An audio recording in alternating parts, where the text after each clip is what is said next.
Hello everyone, welcome to MentalNet TV. Today I am excited to bring you a conversation with Rock Dance Theater. We are going to meet Anna from Rock Dance Theater and learn about her company and some exciting projects that she has going on.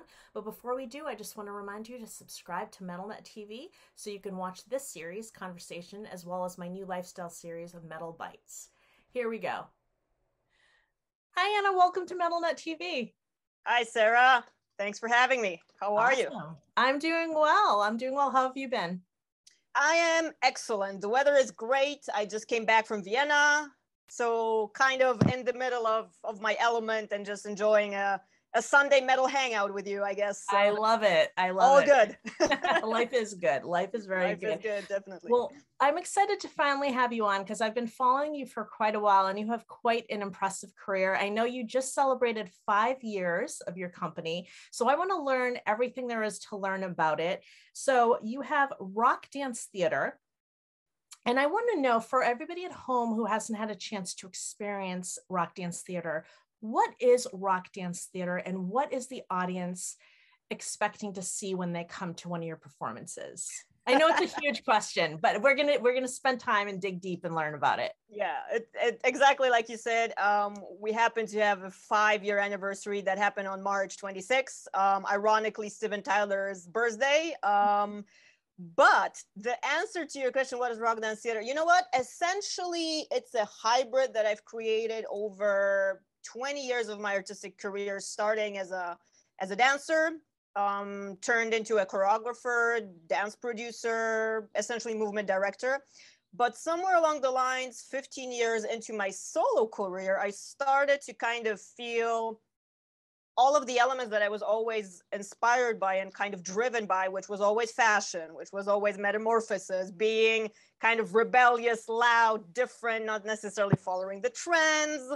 And in music and metal, even we have genres, subgenres. Rock Dance Theater is a hybrid fusing 3 of my biggest loves and passions: my physical expression, physical dynamic choreography, fashion and metamorphosis, because I'm always about the styling, about the look, about a character that either transforms or is being transformed within the interaction. And the third element, of course, is loud, heavy, rock and roll guitars and basses. And so literally one of those nights, it came upon me, quite honestly. I was lying on my couch, insomniac, as we usually are in the creative arts. And it just kind of hit me, Dream On, Steven Tyler, Joe Perry's guitar player. And I went online.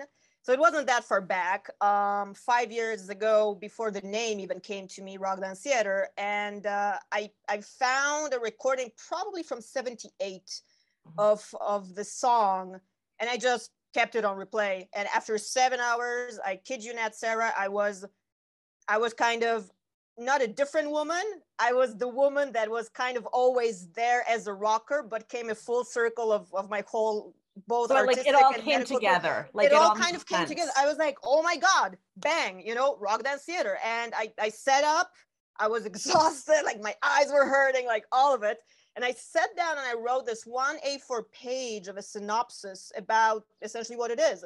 And it wasn't until a year later in Stockholm, Sweden, that after actually an Alice Cooper show promoting his paranormal tour, nothing to do with artistic expression, nor the style, nor the gimmick, the horror factor. But after that show, I was so pumped up and, just high with rock and metal and just happy to see my happens friends. When you see Alice, right? You go right? to Alice, of course, you go out of the take show. over the world. Yeah, you're just the villain. And, just inspired hanging out with my friends. I know Tommy, Nita, Ryan, Roxy, all of those guys. And I came back home, and also in the middle of the night, I issued an official a press release for that. And I was lucky enough to be invited a couple of months later by one of the biggest divas of dance theater, physical dance theater, Charlotta Overholm from Sweden. And she's worked with anybody and everybody from New York, Wayne Byers, principal dancer from the New York Ballet Opera, you name it. And she works with musicians live on stage, essentially. Lindy Larsson is one of him. He's an opera singer, but he plays guitar and he plays accordion and he's 2 meters tall. He's just like a freaking diva. It's like Gene Simmons, but on steroids and with a lower voice, higher voice, because he's in that register.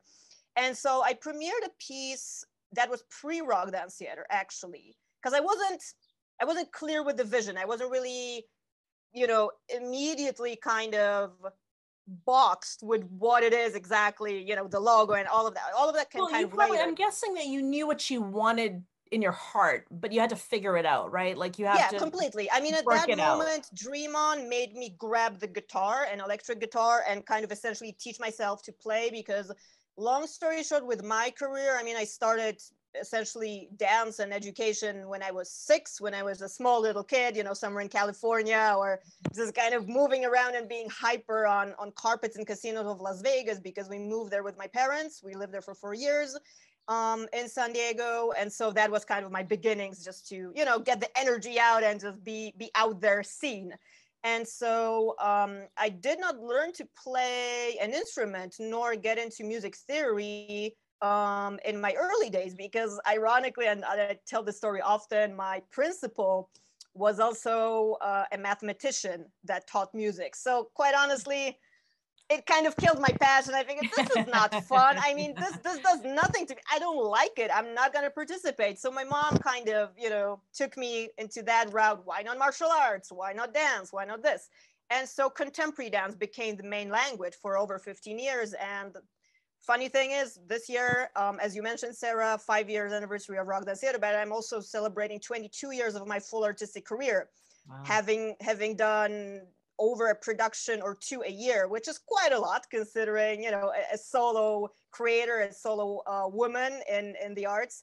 But Rock Dance Theater has definitely kind of captured that whole thing. Like, hey, I've been kind of lacking this element right now. And I started, I have a beautiful guitar, a Herrensorf Universal, just literally on the opposite side of my other couch in my office. Herrensorf Universal from 1953, gold finish, 3/4 inch. It was initially a lap steel, and I remember playing with it as a kid, and it didn't produce sound, right? It wasn't plugged in, none of that.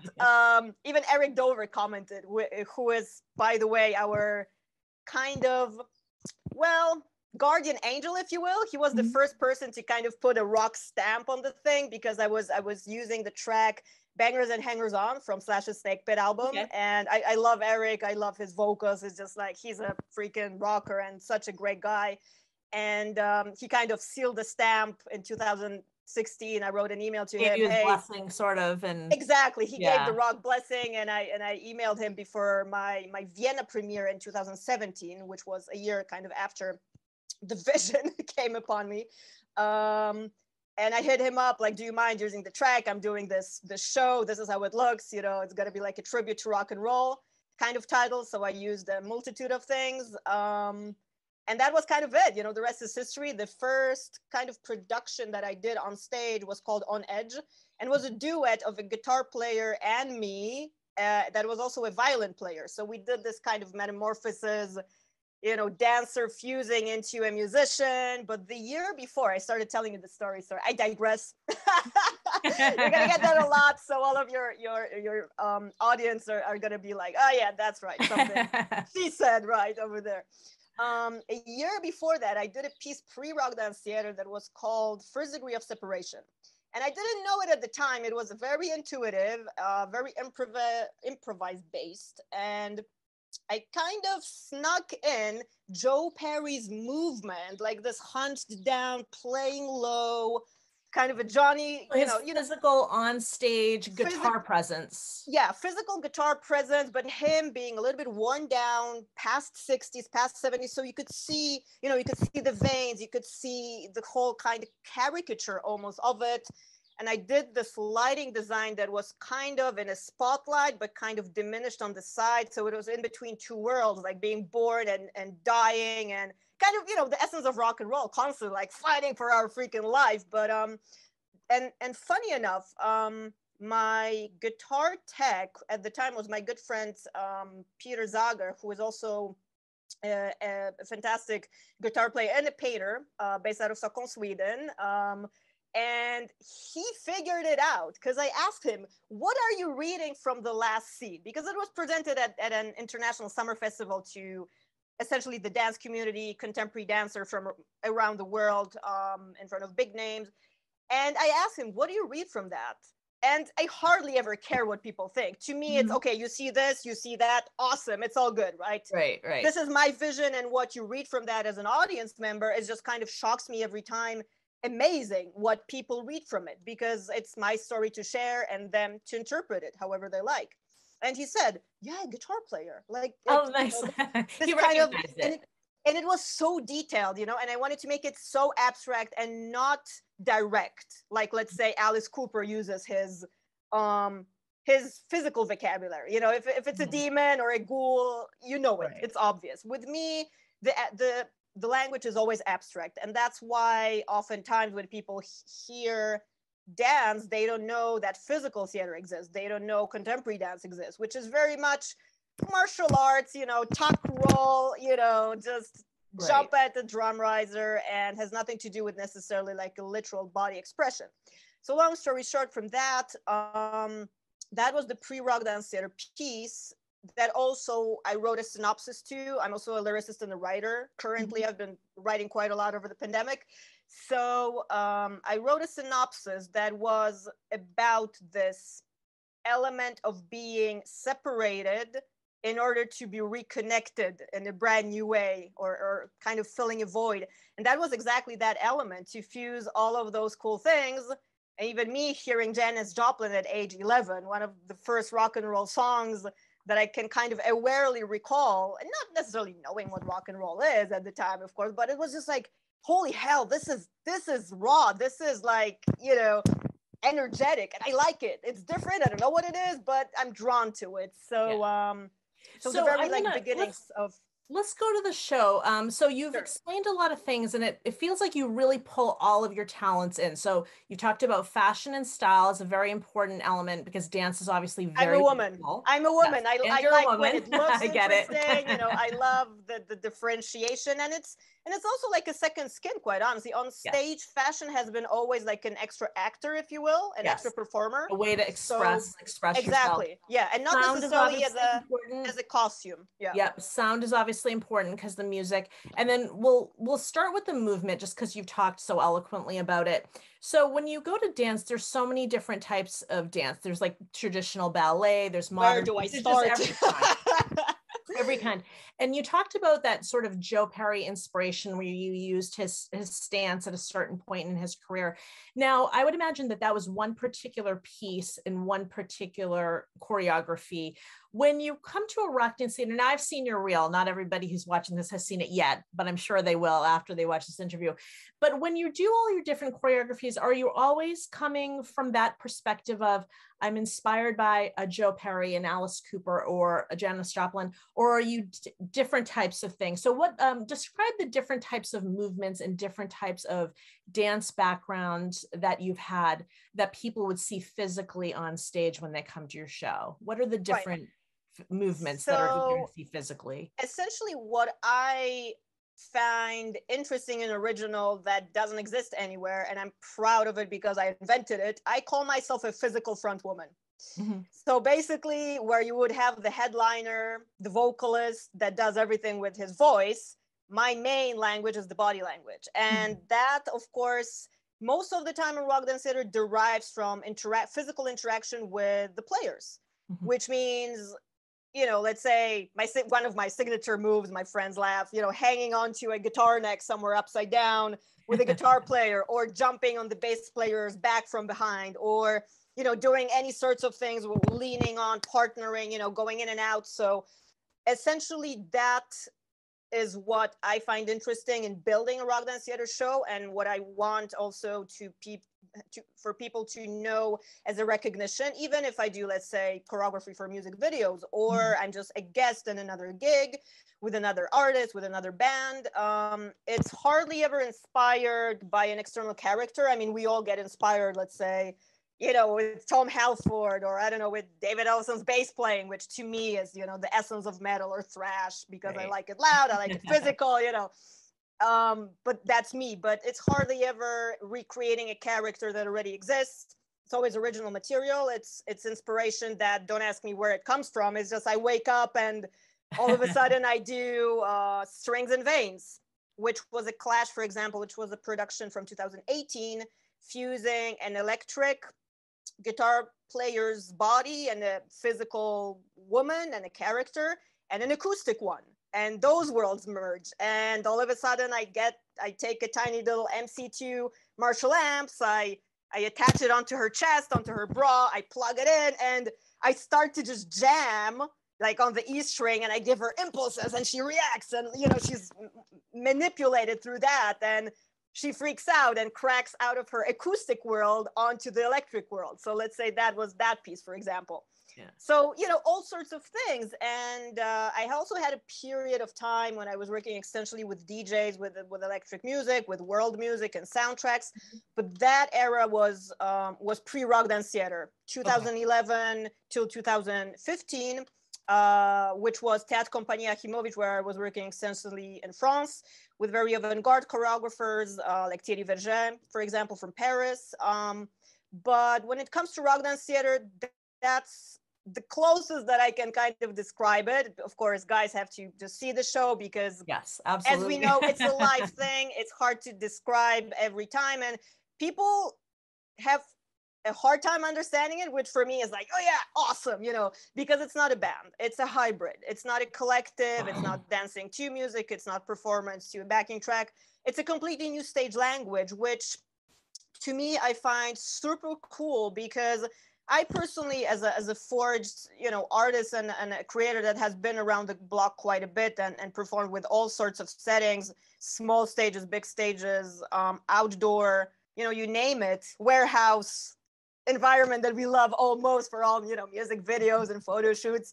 I've done all of that, but I find that it's always interesting to break the barriers between the arts and the elements and the kind of the named and categorized, which is probably why I'm screwing myself up marketing wise, because it's like, what is this? Nobody knows where to put you. Exactly. You send a press release to promoters and they go like, what? Send us the tracks. And I go like, hang on, guys. Sit down, listen, watch, read the synopsis. Right. But I guess that's my karma, kind of not following the route of everybody else, doing my own thing. Well, it probably keeps it exciting for you, and you're probably excited to wake up every day to work on your choreographies and your shows. You know what? I wake up excited with many creative outlets because aside of Rock Dance Theater, I also have my Rebel Crush collective. I'm also a rockstar physiotherapist and a medical professional, which essentially is like a yin and yang of all of my careers, my knowledge. Together. So, one day I wake up quite honestly and I channel lyrics. The other day I go to my closet, let's say, like I've done during the pandemic, and I figure out outfits and I slice things up. I do collaborate with fashion designers and with brands that are alternative, because I try to find things that are, again, not mainstream and hard to find and unique, and only I have them.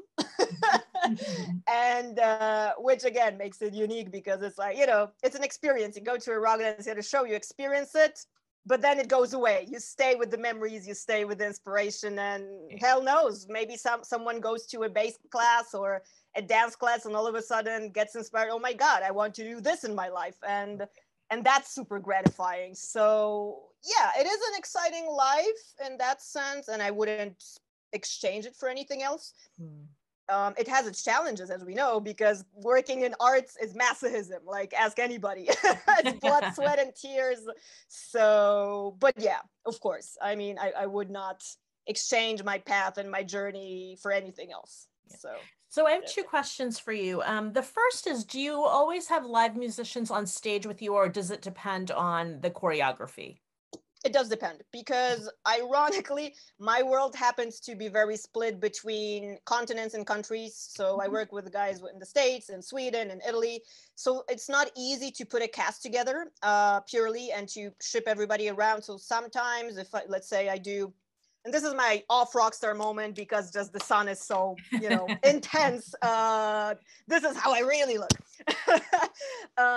With the cast, sometimes if we had, let's say, a Polish run or an Austrian run, I would use local artists and we would create also projects around that geographically, because the last 15 years pre-Rock Dance Theater, essentially I was like a Dreieck, as they say, Poland, Austria, Sweden, which I've been as a guest resident. I call myself a Polly, a Mary Swede, because when people ask where I'm from, It's where my heart is at, is where I create, is where my people are, my friends, my, collaborators, and everybody close to my heart that I call my rock family. So yeah, it does depend. Currently, I have a show that is called The Rise of Phoenix, The Attack of Phoenix, which is essentially rock dance theater and Achimowicz and guests. And that is a big kind of enigmatic motto for the year, if you will, 2022. And I think it's very appropriate, quite honestly. I've been, you know what, Sarah? It's funny because I've been very on point with my tour names the last 2 years. Last year was Back to Basics, 2021, which was a lot about the bass, a lot of working with cover songs, working a lot with the bass, creating a whole new show, founding Rebel Crush, the metal solo project. 2 years back, as we know, when the pandemic hit 2020, the tour was called Without You, which is what essentially it was. I mean, we were all stuck on Zoom. We were all doing, performances and head banging and rocking out of our living rooms. There was not much interaction in audience, so it was kind of like that. And and I laughed at last year. I don't remember where it was. I think it was during a conversation with one of my metal bass players in November or December, and I figured, hey, Rise of Phoenix, the Attack of Phoenix, now let's hit it hard, let's come back. And I think it's just appropriate for any kind of metamorphosis, going out of the ashes, breathing a new life into the world, the audience, our community, coming back with old projects, developing new ones. So this one has a few dates lined up. We're going to have scheduled 6th of June UFO festival over here in Poland that we're going to premiere with. Also Vincent Grotesque, which is a fantastic leather waster and leather master when it comes to fashion, is going to team up with me on that. And we have a couple of Halloween dates and everything in between that is still kind of in progress, seeing what we can ramp up and where. As we know, the world is still kind of an ABC plan with COVID. It is, yeah. Everyone's in different positions and a lot of people have to cancel here and there. So when it comes to cast, I just reconnected with one of my great friends and also co-performers, Bettina Scheffer from Vienna. She is a rock and roller, but she's an ex-principal dancer of New York City Ballet, for example. Oh, interesting. Okay, so she wears a leather jacket. Yeah. She wears a leather jacket. She rides a Harley. And funny enough, we met at Bruckner University when I was 18, and I went there to study stage arts and pedagogy, already being an established freelance artist, essentially with, 10 years at least behind my belt of debuts and shows. And we met up. She was originally my ballet teacher. I was kicked out after a year. I was a guest teacher the next year. So that was a funny season of my life. And I started to invite Bettina to my project. Hey, would you like to do a duo project run by a computer company called Bureau, Office? So we were these like slick, sexy, secretaries slapping each other in slow motion because I figured it would be hilarious in choreography. And then, a trash fashion show that we did with an Austrian Franz Peter Herald, with a fashion designer that did very intricate designs, somewhere between black kind of metal rock and roll, but a little bit like trashion and recycled fashion. It was always insane with huge hair. He used to use these awesome hair people for us to literally have our hair inches up in the air like divas. So that was considered more editorial fashion or more costumey, or was it just more for people like yourself who are looking for something different? It was supposed to be editorial because it was on main stages at Posthof Linz, for example, and Museumsquartier Vienna. But it was always, breaking the barriers. So kind of, I guess you always gravitate to people that do things differently. Right. Although I had a season that I was a choreographer and a moving model for Museumsquartier Fashion Week Vienna and Fashion Week Berlin. And that was fun because you're the only rocker amongst the models. You're the only physical performer. You get to wear the fashion. Sometimes you get to keep the fashion, and it's a fun experience. It's short, sweet, and kind of as a stage product what it is. And usually the music is great. The soundscape is great. It's using the best DJs, the best sound equipment. the absolutely best lighting, because you So it's need an that to experience. It's a nice experience to be a part It of, is a even though nice it's not experience. Yeah. your world. Yeah. Yeah. It's So not what I I do. had another question for you, which was Sure. you're a part of this world, the rock world, in that, but I think I'm from a different planet. I wouldn't say maybe. I'm from from this world. Like sometimes I'm just like, what the hell am I doing? What world are you from? No, but you've created something that is very unique, but you have studied with people who are from a very traditional, conventional world that, especially ballet, has very specific rules and conventions. What was the reaction when you started rock dance theater from that world?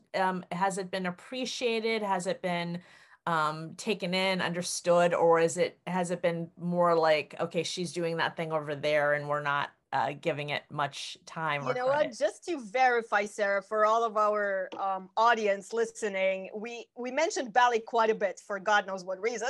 But the whole kind of story is that ballet was the smallest element in my world in my dance education, because when I started as a kid, I started originally in musical, if we want to really dig deep. And when I was 11, I was supposed to be third cast, because I was the youngest. I was a kid. I was a teenager. I was supposed to be in the cast of Metro Musical, the one that in the 90s toured the whole world, probably Okay. was as well in New York.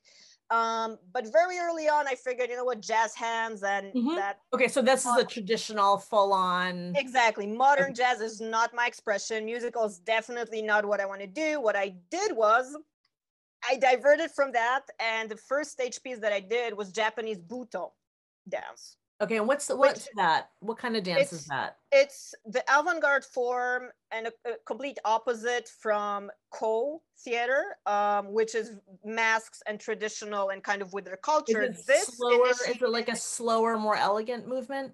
No, not at all. This slow No? it is in slow motion, but it was invented past Hiroshima bombings. So it was all about death. It was all about destruction. It was all about gore and blood and just a counterculture, quite honestly, to what was happening politically wise. And well, I was a strange kid. I don't know why I chose that expression, but I started working with Japanese directors and kind of fell into that style, and I liked it. It was challenging.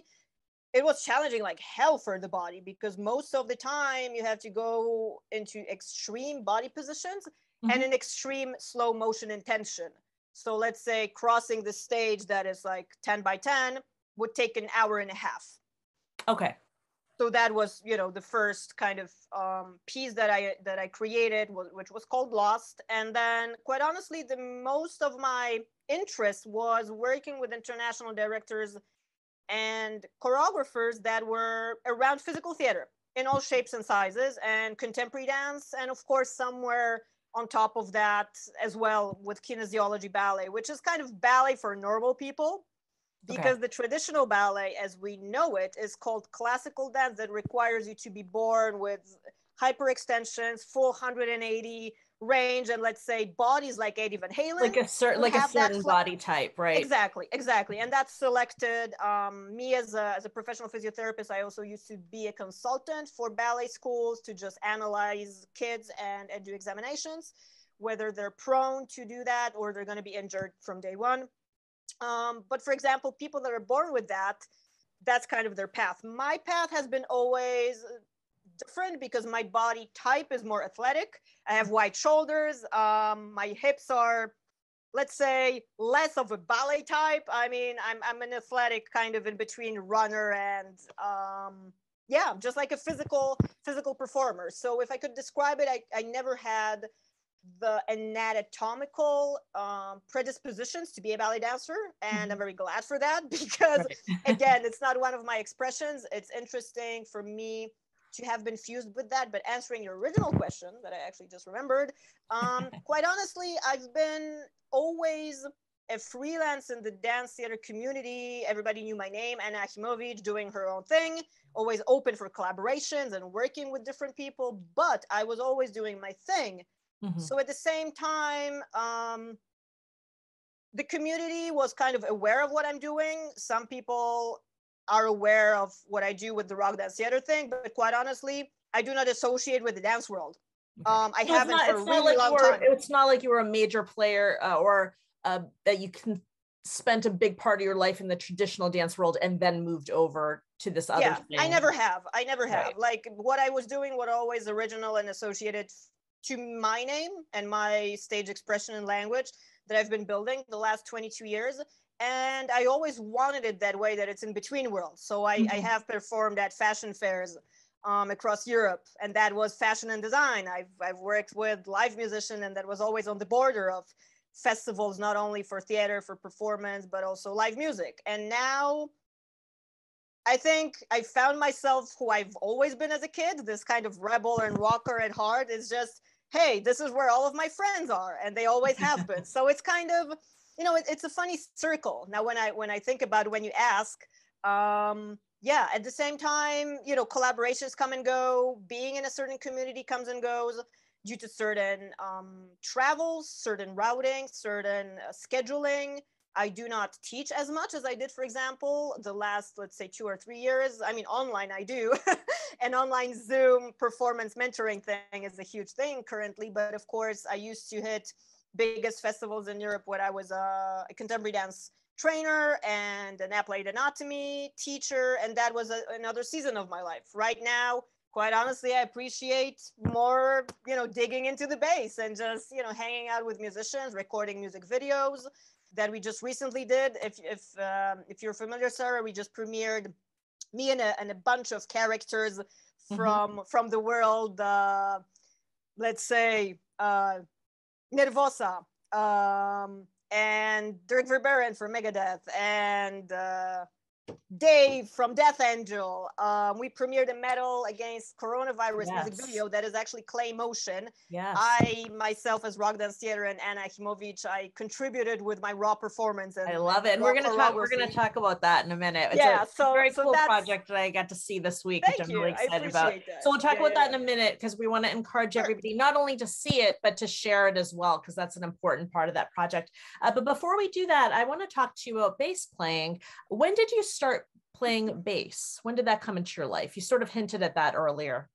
You know what? Funny enough, I've always tended to go into the groove, into the low end of things ever since I can remember with hearing music.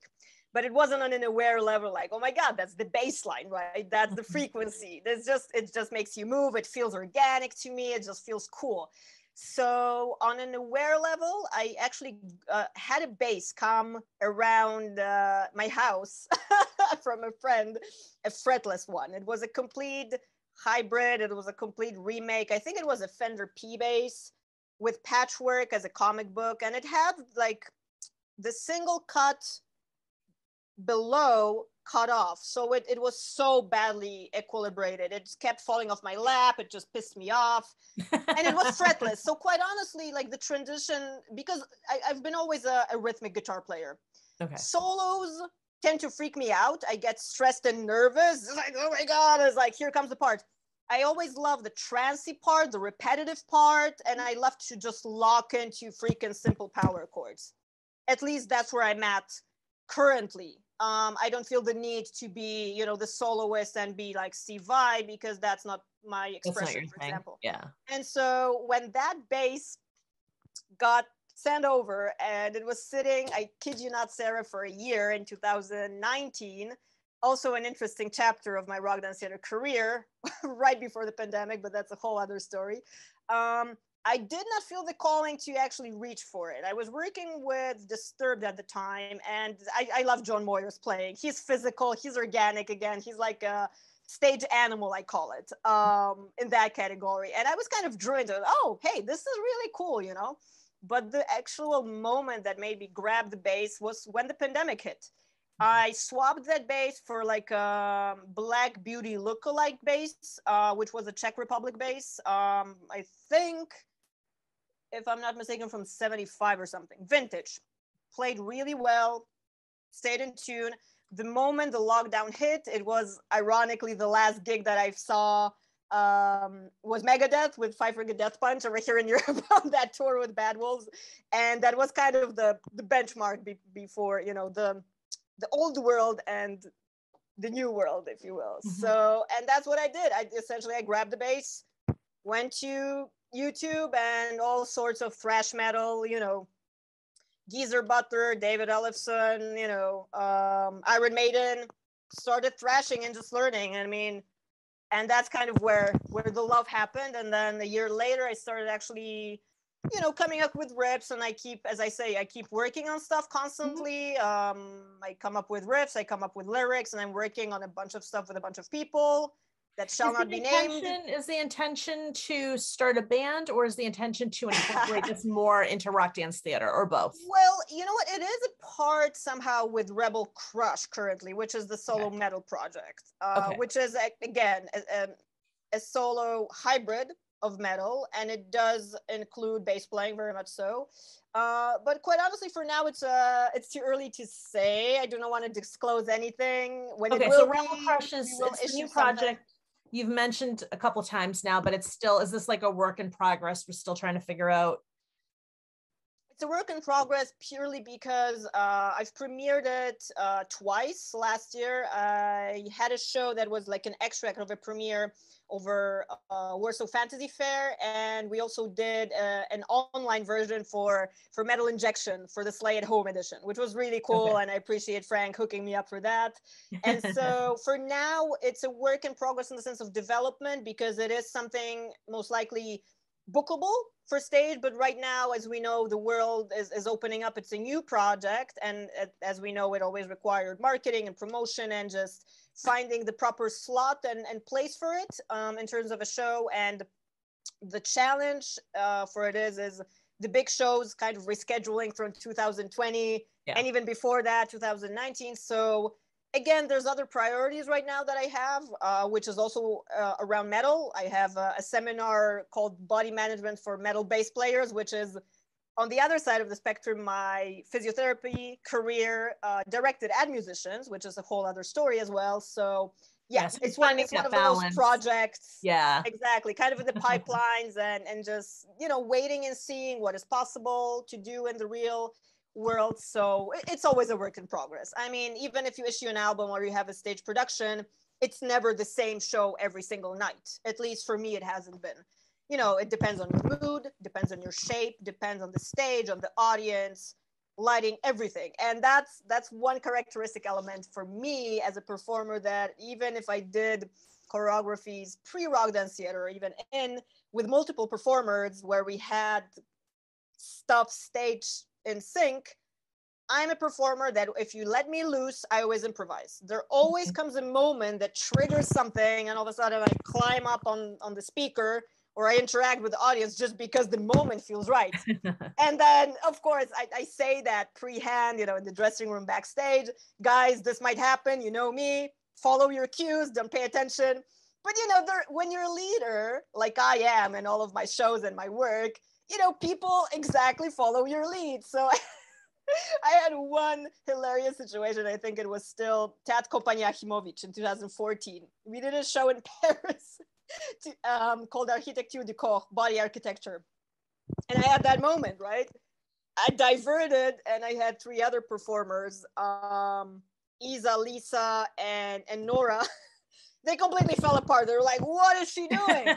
Something else that was, staged and choreographed. And then, of course, the scene fell through. The guys had to improvise and kind of, sneak their way out so that it looks good. Next scene, lights change, all of that. It was just one of those things like, hey. It happens. It happens. The audience probably didn't even know that. Of course not. We're professionals, but that's all great. So speaking of metal against coronavirus, you had this great project that thank you for sharing it with me, and now we're going to share it with everybody else. Sure. This wonderful claymation project. Tell me how and when this project started. You know what? I was approached by Jordi Costa from Spain, I think over a year back.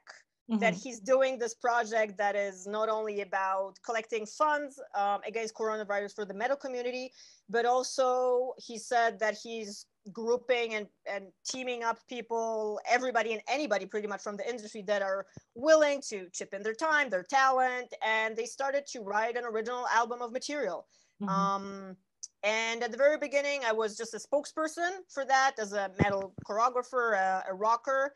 I did not contribute music-wise, although I recorded a couple of other cover songs not connected with Metal Against Coronavirus as a bass player. But with this particular one, I think it actually took over a year for the guys to create the Claymation video, because anyone who sees it, I don't want to give too much away, just check out what Claymation animation is when you have performers like myself that move a lot, number one, and when you have instruments with all of the finest details. I mean, it's pretty killer. Like the So work how has many been people outstanding. played on the song? Because I know there were like over 100 musicians that contributed. You know what? I don't want to lie. On this track, with all of the main vocals, bass, guitar, drums, rhythm guitar, lead guitar, I think 7. I don't want to lie. I was the physical raw performance. I contributed the movement for the thing. So did and the rest you guys, you would need to read from the credits, because it was a guy from South Africa that actually put all of it together, like, you know, observing and watching all of us and doing it up until the premiere, which was what, 27th literally of April, I think. Just came currently out. Yeah. So did got released since it's out on YouTube. Did you do the movement, and did they use that for your bit of the Claymation? Because you're one of the characters in the actual video. Correct. I'm one of the actors. They call it actors' talents, like name it what you will. I sent the guys a bunch of my kind of best ofs, a show reel of my show, so that they're familiar with exactly like we spoke about Rock Dance Theater, what the hell it is, with the characteristics of my movement, because it's very intricate. As we know, it all varies, body languages varies, and I want to be recognized and known with what I do. So essentially the guys were just digging deep into previous stage shows. I could not provide a stage show for them to just come over and fly in and just to see it, which is of course the best way to do it. And I love that kind of work. I was actually recently, 2 weeks ago, in Pomerania, over here at north at the Baltic region. I was working with a fresh new international band, name not be disclosed yet, but I was working with the guys also as an assistant to movement and an assistant on set. They were recording a fresh music video, and I was also contributing my knowledge kind of as an external eye. Hey, this looks better to accentuate your body, with the vision that they had. So this is the type of work when I'm not, you know, the rock star in the spotlight. I love and appreciate just being on the other side and, you know, taking that out of the guys and chipping in performative material, quite honestly, because when it comes to approaching playing, as we know, we do listen with our eyes. Yeah. So always, to me, it's super interesting and super inspiring to, in a way, reach that maximum of physical expression when you play, because it's, I mean, with all respect to jazz, if you're supposed to stand in a box and just play notes and not move a muscle, that's fine. That's the requirement of the show. But for me, I love physical action. I love physical playing. I love when there's action on stage, between the musicians, between instruments, between the stage setup, you know, with the audience.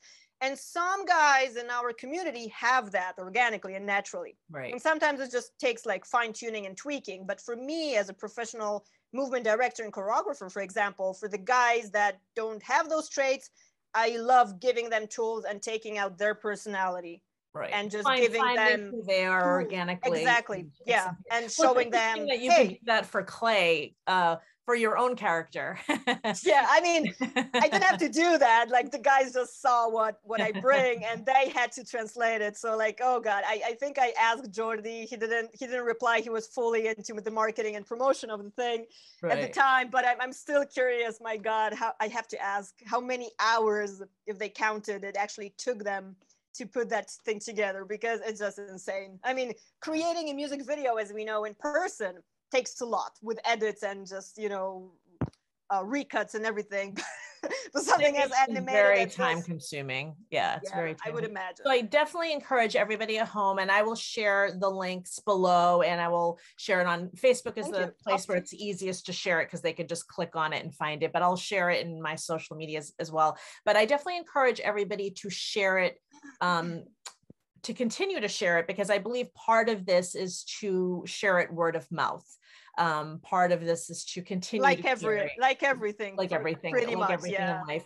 So I definitely encourage everybody to check it out and to share this as well and to see all the love that was put in it. So my last question for you is, you just celebrated 5 years of rock dance theater, which is quite an accomplishment. What are some of the things that you have in mind for, let's say, the next 5 years? What are your hopes for rock dance theater, or what are some of the things you're excited to do in the next 5 years? Well, you know what? People ask me that my whole life in terms of just long-term plans. And quite honestly, I developed a philosophy that just what I'm doing now, only bigger, better, and stronger. Mm-hmm. Meaning, hitting the events that are kind of on my list, working with people that I admire, I'm inspired by, or collaborating on things. And there's always a list. I mean, ever since I can remember. But quite honestly, with life right now and its unpredictability, of course, plans I might have and dreams and visions I might have, but also the reality is quite the verifier of what is possible. And again, I mean, I'm greedy and I'm, my list is high up there when it comes to ideas, but I think time will tell. Mm-hmm. Just stay posted on Rock Dance Theater. There is only one, which is a good thing, and let's just see what happens. So okay, well, everyone, that's all I can say. You can definitely look below. I will post ways to find, or the ways to connect with Anna, to find Rock Dance Theater, so you can see where she is. You can find her on Instagram, and you have a great website, so you can find everything that's coming up, shows and otherwise. But thank you so much for joining me. And pleasure. Thank you for having me. I would wish you luck, but you don't need it because you definitely make your own luck. Yeah, there's always, always more that comes of more. So I appreciate well, thank you for joining me. And I look forward to seeing what you do next. Thank you very much, Sarah. Appreciate it. Yeah. I hope you enjoyed this episode of Conversations. Make sure you like this video, leave a really nice comment for me and my guest, and make sure that you're subscribed to this channel so you can check out more episodes of this series, Conversations, as well as my other lifestyle series, Metal Bites, which will have a new episode coming really soon. Take care and have a great day.